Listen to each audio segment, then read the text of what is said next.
हस्तिनापुर के इन रहस्यमयी और छायादार गलियारों में एक बार फिर आपका स्वागत है। आज के इस विश्लेषण में हम उन गहरी और अंधकारमय जड़ों की ओर चलेंगे जिन्होंने इतिहास के सबसे बड़े महाकाव्य की नींव रखी। एक ऐसा सफर जो शांत और पवित्र वनों से शुरू होकर राजमहल के भीतर पनपते सबसे खौफनाक विश्वासघात तक पहुंचता है। इस गाथा में हम देखेंगे कि कैसे एक ही छत के नीचे पले बड़े भाइयों के बीच नफरत का वो बीज बोया गया जिसने आगे चलकर सब कुछ भस्म कर दिया। तो चलिए इस महाकाव्य की गहराई में उतरते हैं। कभी सोचा है कैसे बचपन का एक मासूम सा खेल अचानक एक जानलेवा शाही साजिश में बदल जाता है?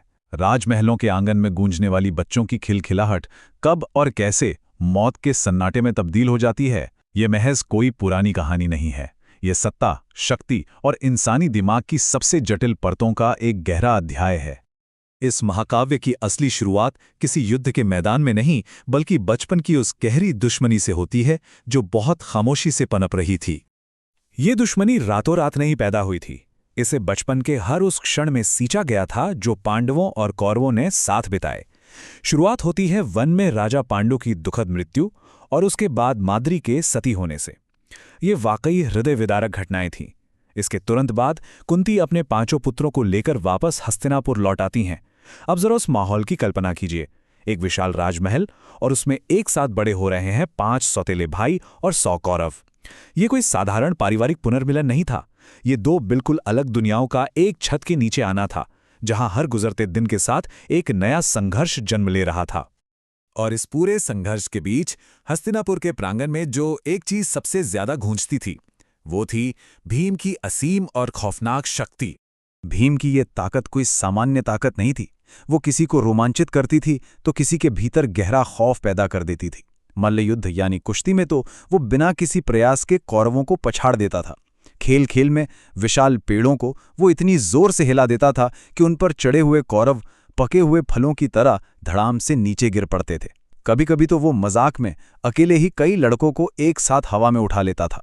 भीम के लिए ये सिर्फ एक चुलबुलापन था, लड़कपन था, लेकिन कौरवों के लिए भीम का ये उग्र स्वभाव कच्चे और खौफनाक बल का एक ऐसा प्रदर्शन था जिसने उनके अंदर एक गहरी हीन भावना भर दी थी।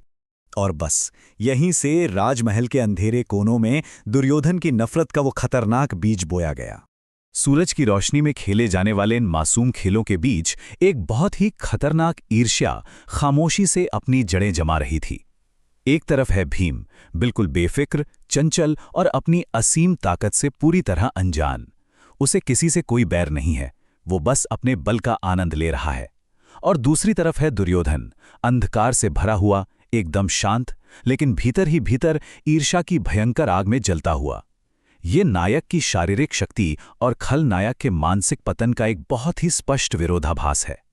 दुर्योधन के लिए भीम की हर एक हंसी उसके अपने वजूद पर एक सीधे प्रहार की तरह थी। अगर भीम ऐसे ही ताकतवर रहा तो हस्तिनापुर कभी मेरा नहीं होगा। मुझे कुछ करना होगा। दुर्योधन के मन में चल रहा ये सिर्फ एक विचार नहीं था, ये वो अंधकारमय द्वंद्व था जहां बचपन की एक साधारण सी खींच ने एक खूनी साजिश का रूप ले लिया। ये बिल्कुल वो सटीक क्षण था जब एक मासूम सी प्रतिद्वंदिता हत्या के इरादे में बदल गई। और यहीं से जन्म लेती है जहर और विश्वासघात की वो खौफनाक साजिश जो इतिहास को बदल कर रख देने वाली थी। अब ये वृत्तांत एक रोंगटे खड़े कर देने वाले मोड़ पर पहुंचता है। सत्ता की भूख जब खून के रिश्तों पर हावी होती है ना, तो नदी किनारे सबसे खौफनाक विश्वासघात जन्म लेता है। दुर्योधन अपना पहला कदम उठाता है। वो अपने ही भाई भीम के भोजन में प्राणघातक जहर मिला देता है। विष के गहरे प्रभाव से शक्तिशाली भीम अपना नियंत्रण खो बैठता है और बेहोश होकर गिर पड़ता है।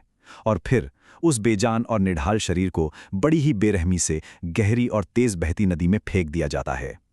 पानी की सतह टूटती है और भीम उस अथाह गहराई में समा जाता है। पूरे राज्य में एक भयानक भ्रम फैल गया, एक गहरा ना खत्म होने वाला शोक।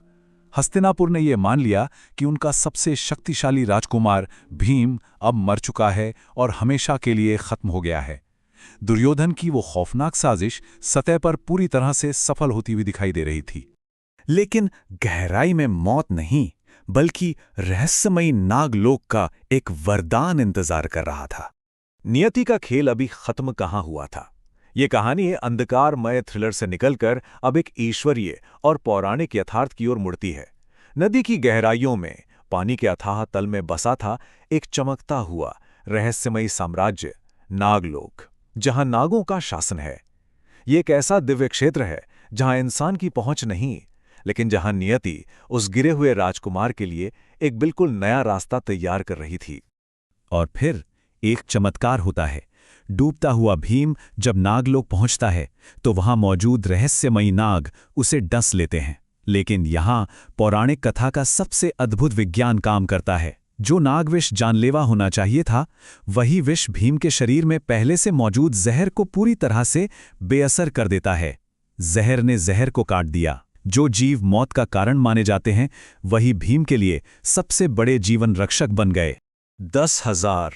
जी हां, भीम केवल मौत के मुंह से वापस नहीं आया था।